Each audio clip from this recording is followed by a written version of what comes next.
cuando hablaba acerca de la sabiduría del mundo, este, hablaba acerca de lo que ella es y lo que conlleva. Pues sabemos que la sabiduría, como decía en el martes, la sabiduría del mundo, Santiago dice que no es de lo alto, sino que es terrenal.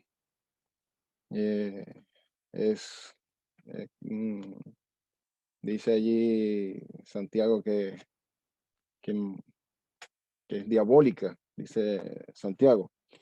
Así que Dios la va a destruir, Dios esa sabiduría la va a desechar cuando el Señor pues establezca su reino. Allí la sabiduría del mundo va a quedar atrás, Dios la va a desechar. Santiago 3:15 dice que la sabiduría no es la que desciende de lo alto, sino que es terrenal. Él dice animal, también dice que es diabólica. O sea, no tiene beneficios, no lleva fruto, no tiene nada que ver con Dios, sino que el hombre que se empecina, el hombre que se afana por, por hacer de su propio conocimiento o ir más allá de lo que Dios ha establecido en su palabra. Y en esta sabiduría, pues el hombre ha querido alcanzar la salvación de su alma, pero no ha podido. Aquí dice que los judíos piden señales y los griegos buscan sabiduría. Es porque, bueno, para ellos era locura la predicación del evangelio, para ellos era locura lo que Dios había establecido por medio de la salvación y era la fe en la persona del Señor Jesucristo. De manera que esta sabiduría va a pasar, pero la sabiduría de Dios es la que permanece, permanece para siempre. Entonces, eh, yo quise tomar la parte de la sabiduría en la carta a los Corintios, porque aunque toda la escritura es sabiduría de Dios, pero hay algunas donde especifican pues más exactamente mm, esos atributos de Dios que solamente es de Él, como lo es Proverbios y Santiago, entre otras escrituras que hablan de la sabiduría de Dios, como Eclesiastés. Y quise tomar Corintio porque en Corintio podemos ver algunas cosas que sucedieron allí y que pienso que es por la sabiduría del hombre. O sea, muchos de los que estaban allí empezaron a predicar no a Cristo, sino a predicarse entre ellos mismos. Y unos empezaron las divisiones y empezaron las contiendas allí. Y hasta tal punto que en la cena del Señor, estas divisiones y estas contiendas, las disensiones, llegaban hasta allá, hasta la cena del Señor. Y pues eso perjudica no tanto a la congregación, sino que también perjudica al creyente en lo particular. El 1 Corintios capítulo 1, versículos 20 y 21 es donde aparecen las dos palabras que yo he extraído. Por ejemplo, dice allí, ¿dónde está el sabio? ¿Dónde está el escriba? ¿Dónde está el disputador de este siglo? ¿No ha enloquecido Dios la sabiduría del mundo? Y es lo que había dicho al principio acerca de esta sabiduría. Dios pues la ha enloquecido. Dice, pues ya que en la sabiduría de Dios, y esta es la otra parte, la sabiduría de Dios, y en la sabiduría de Dios el mundo no conoció a Dios, pero en esa sabiduría que Dios estableció, esa sabiduría que es de Dios y que Dios la provee,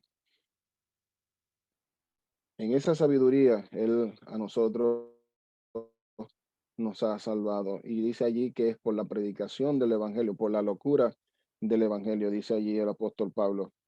Dice, pues ya que en la sabiduría de Dios el mundo no conoció a Dios mediante la sabiduría.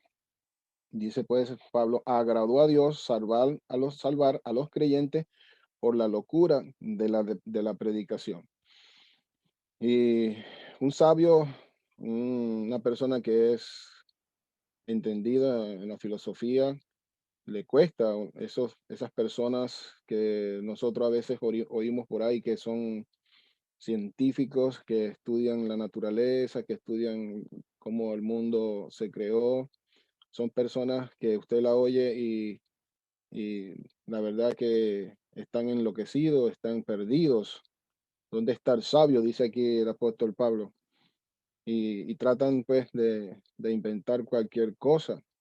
Y hoy en día hasta están haciendo, están haciendo en el espacio eh, estaciones. Hay una que se llama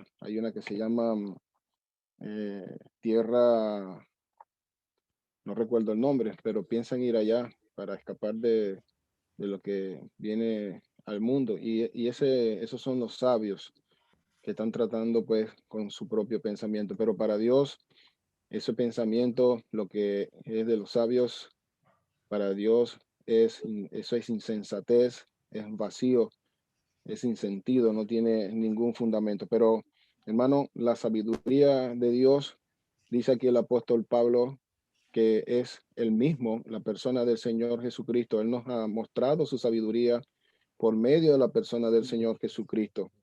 Cuando Él se manifestó la sabiduría de Dios. Y no solamente la sabiduría de Dios, dice el apóstol Pablo aquí, sino que también se manifestó el poder. Versículo 24 dice, más para los llamados, así judíos como griegos, o sea, para los creyentes, dice allí el apóstol Pablo, Cristo, poder de Dios y sabiduría de Dios. Ahora, otra cosa importante, hermano, y es que nosotros posicionalmente, ya nosotros, el Señor nos ha dado una porción, porque cuando estemos en su presencia, cuando estemos allá con Él en la gloria, nosotros recibiremos en su totalidad todo lo que Él nos ha prometido. Versículo 30 y dice, más por Él, o sea, por Dios el Padre, dice, estáis vosotros en Cristo Jesús, el cual nos ha sido hecho por Dios sabiduría, santificación, justificación, santificación y redención. Ya a nosotros se nos ha dado eso en Cristo Jesús, todas esas cosas, pero nosotros cuando estemos en la presencia del Señor, cuando Él venga por nosotros, nosotros entonces vamos a estar en pleno, completamente en Él. Pero, hermano, mientras nosotros estamos aquí en la tierra, nosotros debemos adquirir sabiduría, pero no la sabiduría de este mundo, sino la sabiduría de Dios. Ahí en Proverbios, Salomón, cuando escribe ahí acerca de la sabiduría, él dice que nosotros debemos adquirir sabiduría, que debemos buscar la sabiduría, atarlas a nuestro cuello y guardarla en nuestro corazón. Y esa sabiduría, dice Santiago, que esa sabiduría es de lo alto. Y hay algunas cosas allí, unas características que Santiago menciona en el versículo 17 del capítulo 3.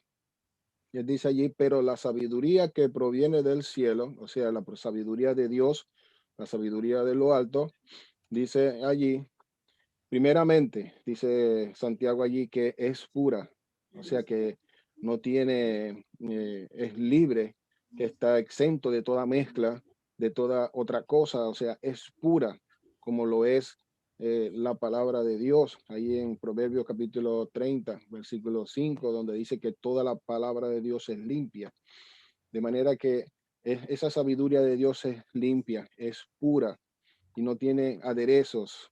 Pero también dice allí este, em, que es pacífica, o sea, no busca, no hay contiendas, no hay pleito en esa sabiduría. Cuando el creyente busca la sabiduría, Santiago dice ahí en el capítulo 1 que el que esté falto de sabiduría pídala a Dios y Dios la dará sin reproche. Pero dice que hay que pedirla con fe, porque el que no pide esto con fe no recibirá nada del Señor, porque el que la pide así sin fe es como la onda del mar que es llevada de un lado a otro.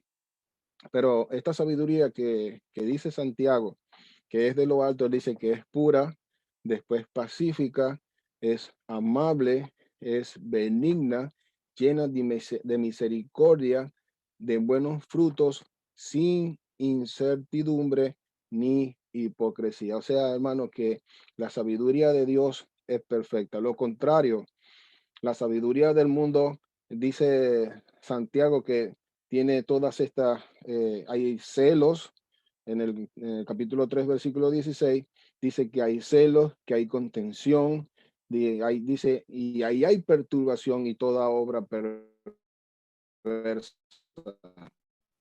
De manera que la sabiduría debemos desecharla, porque no hay fruto en ella, pero la sabiduría de Dios hay que buscarla. ¿Y cómo nosotros buscamos la sabiduría de Dios, hermanos? Escudriñando las escrituras. No es por leer 200 libros, como dice por ahí un comentarista, ni leer cualquier libro por ahí, aunque se adquiere conocimiento.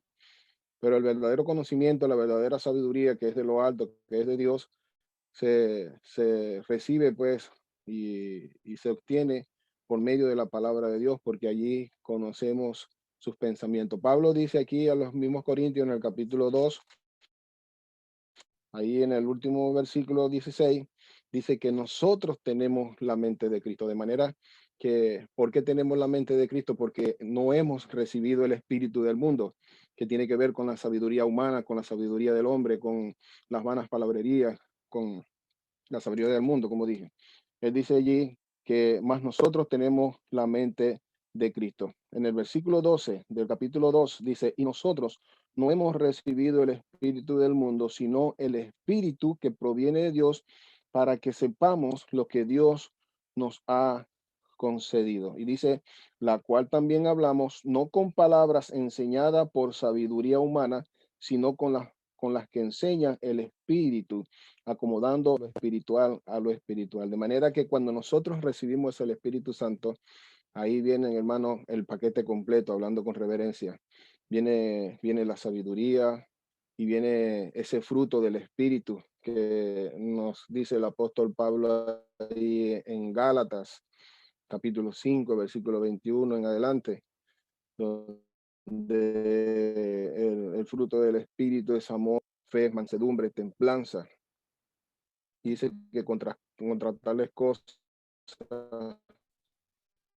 no hay ley. Pero cosas que influyen, hermano, cuando dejamos que la sabiduría del mundo se introduzca en la iglesia y que nosotros permitimos que esa sabiduría entre en nosotros. Porque hay que saber también que cuando es como un vaso de agua, usted cuando echa agua en un vaso, si le echa agua limpia a un vaso, pero después usted más adelante ya el vaso está rebosado de agua, pero si usted le echa agua sucia, vamos a decir agua con un color negro, vamos a decirlo así, marrón, lleno de tierra, y usted echa agua en ese vaso, esa agua sucia va a desplazar el agua limpia, y cuando usted venga a ver, va a ver el vaso no va a estar lleno de agua limpia, sino que va a estar lleno de agua sucia. Y así es cuando nosotros, hermanos, empezamos a introducir cosas del mundo, pensamientos de hombre y cosas extrañas. Entonces va desplazando un poco lo que el Señor nos ha dado, lo que el Señor nos ha concedido por medio del Espíritu Santo. Pero si nosotros agregamos al agua limpia, más agua limpia, o sea, la palabra de Dios, y agregamos más a nuestra vida la palabra de Dios, entonces se va a reflejar eso que Dios nos ha dado, hermanos. Pero hay cosas interesantes que quisiera eh, mencionar y lo voy a decir brevemente porque creo que la hora avanza y no quiero que pase lo mismo que me pasó el martes pasado, donde me excedí demasiado. Me avisa, hermano Paulino, me hace así con el dedo cuando ya, por favor, no quiero abusar. Y trataré de no utilizar muchos versículos para no. También sé que cuando uno dice muchos versículos también uno se aturde un poco, pero bueno. Y quisiera, hermano, por ejemplo, lo que hace la sabiduría humana, cuando le permitimos a ella entrar en nuestra vida y más que todo también en la congregación. Y decíamos que desde el capítulo 1 hasta el capítulo 4 el apóstol trata de la sabiduría, la forma de cómo debemos hablar, de cómo se debe predicar el evangelio. y de dónde nosotros tenemos que enseñar, de aprender, perdón. Aprendemos del Espíritu Santo, pero no debemos aprender acerca de la sabiduría, buscarla en el mundo. Y en el capítulo, en el capítulo 9, en el capítulo 9, perdón, en el capítulo 10, el apóstol Pablo, versículo 22, 23, dice, todo me es lícito, pero no todo conviene. Todo me es lícito, pero no todo edifica. Ahora, en el capítulo 11, el apóstol Pablo alaba a la iglesia eh, de Corinto y dice, os alabo hermanos porque en todo os acordáis de mí y retenéis las instrucciones tal como os la entregué. Y eso es importante, hermano. Cuando nosotros recibimos, nos acordamos de lo que Dios dice en su palabra y nosotros retenemos las instrucciones que en ella se nos da, nosotros vamos a ser alabados por Dios. Nosotros, el Señor nos va a ver de una manera pues más, en una posición más importante, por decirlo así. Pero el apóstol Pablo dice allí en el capítulo 11 que los alababa, pero en el versículo 17 del mismo capítulo vemos ahora que después que los alababa, ahora no los alaba. Y es porque en la cena del Señor, los hermanos aún persistían con esta contienda y aún persistían con las disensiones.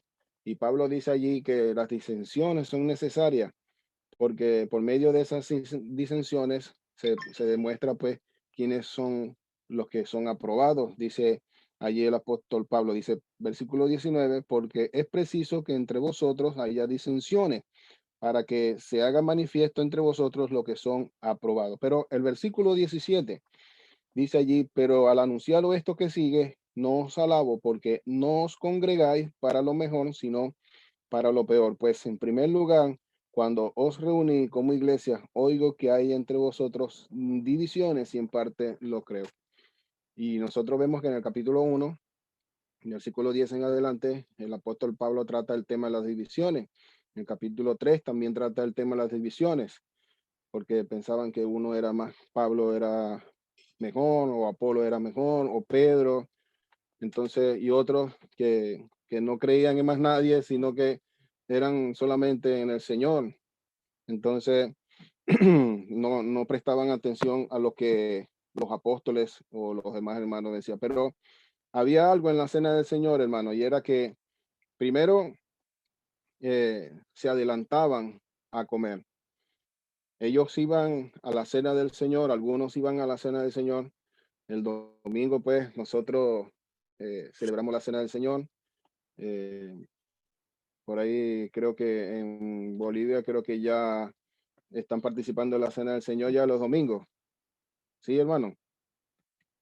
Aquí todavía en Chile no lo hacemos, en Venezuela lo están haciendo poco a poco, en algunas asambleas también lo están haciendo, pero hay algo importante aquí, es que los corintios en aquel tiempo, ellos se adelantaban, eh, iban a la cena del Señor y tenían la cena del Señor como algo común, como una comida cualquiera, y se adelantaba y no esperaban a los demás hermanos. Entonces, unos tienen hambre, dice el apóstol Pablo, otros se embriagan. Entonces, en eso no los alababa el apóstol Pablo. Pero antes de hablar aquí algo, el tema que quería tratar era el del capítulo 10, donde ellos dice allí el apóstol Pablo, porque no quiero, hermanos, que ignoréis que nuestros padres todos tuvieron bajo la nube y todos pasaron el mal. Eso es para identificarlos a todos con Dios. Pero él dice allí que las cosas que le sucedieron a los padres en la antigüedad, le sucedieron, dice como ejemplo, versículo 6, para que nosotros no codiciemos cosas malas como ellos codiciaron. Y en el versículo 7, ellos idolatraron, en el versículo 8, fornicaron, en el versículo 9, tentaron a Dios, y en el versículo 10, murmuraron contra Dios. Y el versículo 11 dice, y estas cosas les acontecieron como ejemplo y están escritas para amonestarnos a nosotros, a quienes hemos alcanzado este tiempo, el fin de los siglos. Pero lo que quisiera resaltar de este capítulo es que el apóstol Pablo eh, habla de una comunión. Y dice él allí, dice el versículo 16, la copa de bendición que bendecimos no es la comunión de la sangre de Cristo, el pan que partimos no es la comunión con el cuerpo de Cristo. Entonces, en el versículo 21, él dice, no podéis beber la copa del Señor y la copa de los demonios. No podéis participar de la mesa del Señor y de la mesa de los demonios. Y eso tiene que ver la comunión con el Señor y la comunión con el mundo. Y él trata este tema de este asunto. Dice que nosotros no unáis en yugo desigual con los incrédulos. Y el apóstol Pablo trata ese tema, pues quisiera eh, mencionarlo aquí brevemente para que no, déjeme buscarlo. Él dice, no unáis en yugo desigual con los incrédulos. Segunda de Corintios capítulo 6, versículo 14. No usen unáis en yugo desigual con los incrédulos, porque qué compañerismo tiene la justicia con la injusticia, y qué comunión la luz con las tinieblas, y qué concordancia Cristo con Belial, o qué parte del creyente con el incrédulo. ¿Y qué acuerdo hay entre el templo de Dios y los ídolos? Porque vosotros sois templo de Dios viviente, como Dios dijo, habitaré y andaré entre ellos y seré su Dios y ellos serán mi pueblo. Por lo cual salid en medio de ellos y apartaos, dice el Señor, y no toquéis lo inmundo, y yo os recibiré y seré para vosotros por Padre, y vosotros me seréis hijos e hijas, dice el Señor Todopoderoso. Entonces, el apóstol Pablo dice allí, no podéis beber, no podéis tener comunión con el mundo y tener comunión con el Señor. Y a Santiago dice que el que se hace amigo del mundo se hace enemigo de Dios. Por eso en el versículo 23 yo me salté del capítulo 10, yo me salté y fui al versículo 23 de una vez. Dice, todo me es lícito, pero no todo conviene. Todo me es lícito, pero yo no me dejaré, dice allí, pero no todo edifica.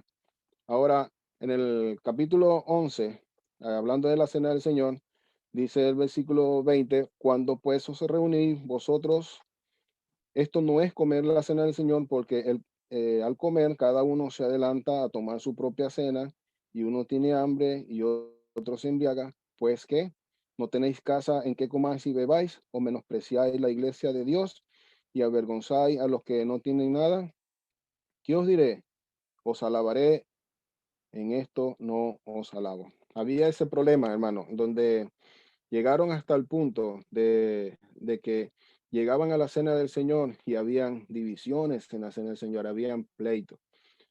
Y podemos recordar las palabras del Señor que dice que cuando nosotros vamos a llevar nuestras ofrendas al Señor, nosotros, y allí nos acordamos que nuestro hermano tiene algo contra nosotros, nosotros debemos dejar nuestra ofrenda allí y reconciliarnos con nuestros hermanos y después volver y ofrecer la ofrenda a Dios.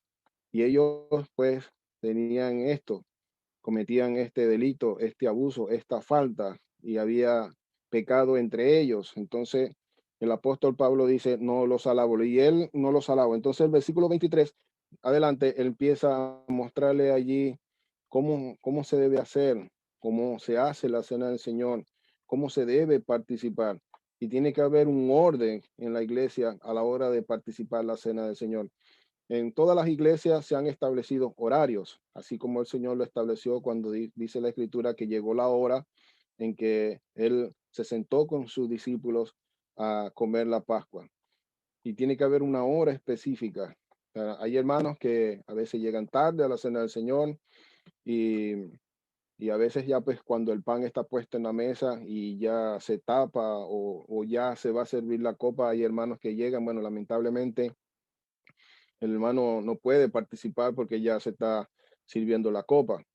Pero el apóstol Pablo dice que hay que esperar, uno tiene que ser consciente de esperar. Hay hermanos que por circunstancias adversas llegan tarde a los cultos porque se le presentan inconvenientes en el camino. Entonces uno siempre tiene que dar una hora de gracia, un tiempo de gracia, a ver si esos hermanos llegan, pues. Pero el versículo 23, el apóstol Pablo empieza a decir, porque yo recibí del Señor lo que también os he enseñado, que el Señor Jesús, la noche que fue entregado, tomó el pan y habiendo dado gracias, lo partió, dice, y dijo, tomad, comed, esto es mi cuerpo, que por vosotros es partido, haced esto en memoria de mí. Asimismo, tomó también la copa después de haber cenado, diciendo, esta copa es el nuevo pacto en mi sangre, hace esto todas las veces que la bebieres en memoria de mí. Así pues, todas las veces que comieres el pan y bebieres de esta copa, la muerte del Señor anunciáis hasta que Él venga. Entonces, hay un orden. El apóstol Pablo le estaba dando un orden que ellos no tenían un desorden en la cena del Señor y se adelantaban y unos comían primeros que otros y así sucesivamente, pero el apóstol Pablo le dice que el Señor tomó el pan y lo repartió entre todos, como dice allí, tomad, come, esto es mi cuerpo. Dice que dando gracias lo partió. El Señor no se adelantó, ni se atrasó, ni los discípulos se adelantaron, ni se atrasaron, sino que todos fueron en un orden, en el partimiento del pan y también en el servicio de la copa. Y sabemos pues lo que representa el pan, lo que representa la copa. Y dice el apóstol Pablo que lo que hacemos nosotros cuando participamos de la cena del Señor, dice que nosotros allí anunciamos la muerte del Señor hasta que Él venga. Pero hay implicaciones cuando hay abuso en la cena del Señor y cuando un hermano o se comete pues abuso en la cena del Señor. Hay muchos por ahí, muchas asambleas, muchas iglesias, por cierto, son denominacionales, donde hoy en día no sirven un pan. El apóstol Pablo le está diciendo allí que tomó el pan y tomó la copa. De manera que muchos hoy en día quieren comer pancitos, quieren poner galletitas o ponen, oye, como estamos en pandemia y por temor al COVID, por temor a infectarse, no quieren comer del mismo pan, sino que colocan un pancito para que cada quien coma su pan y evitar ser infectado. Pero no es así, hermano. Todo lo que no proviene de fe es pecado. De manera que es un pan y es una copa que se debe servir en la iglesia, pase lo que pase. Hay que tener fe. Si nosotros estamos en la asamblea, si estamos en la iglesia y estamos participando del pan, tiene que ser un pan y una copa. El Señor dijo, este es mi cuerpo y esta es el nuevo pacto en mi sangre que por vosotros se derrama. De manera que es un pan y es una copa. El apóstol Pablo, donde yo leí, dice, la copa de bendición que bendecimos. Y hablando del pan, dice, el pan que partimos, de manera que es uno solo, es singular. No son muchos panes y no son muchas copas. Y hoy en día, pues, muchos hombres que vamos a decirlo así, eh, se han embotado, pues, de tanta sabiduría que han llegado a ese extremo, eh, queriendo hacer lo contrario a la palabra de Dios. Y como dije, hay implicaciones. Versículo 27 al versículo 34, vemos allí lo que es tomar indignamente la cena del Señor y las consecuencias. Son graves cuando uno participa de la cena del Señor sin discernir el cuerpo del Señor y la sangre de Cristo. Dice allí, de manera que cualquiera que comiere este pan o bebiere esta copa del Señor indignamente. Y esto tiene que ver, hermano, con lo que dice del versículo 17 al versículo 22, donde pensaban que la cena del Señor era algo normal, como sentarse a la mesa y almorzar o cenar y desayunar, o como cualquier ágape, donde iban y bueno, yo tengo hambre y me sirvo y como. Eso es comer indignamente la cena del Señor, porque cuando nos sentamos a comer de la cena del Señor, cuando se parte del pan y cada quien lleva un pan, a la boca, para masticarlo, para discernirlo completamente hasta que se disuelva en nuestra boca y después pase al sistema, al estómago y al sistema digestivo. Asimismo, nosotros cuando comemos del pan, nosotros debemos discernir, pensar en la obra de Cristo, pensar en lo que Él hizo por nosotros en en la cruz en el Calvario. Entonces Él dice allí, de manera que cualquiera que comiere este pan o bebiere de esta copa del Señor indignamente, será culpado del cuerpo y de la sangre del Señor. Por tanto, pruébese cada uno a sí mismo y coma así del pan y beba así de la copa. Porque el que come y bebe indignamente sin discernir el cuerpo del Señor, juicio come y bebe para sí. Entonces, vemos allí en los resultados, lo que implica pues comer la cena del Señor indignamente, comer la cena del Señor sin discernir el cuerpo y la sangre de Cristo.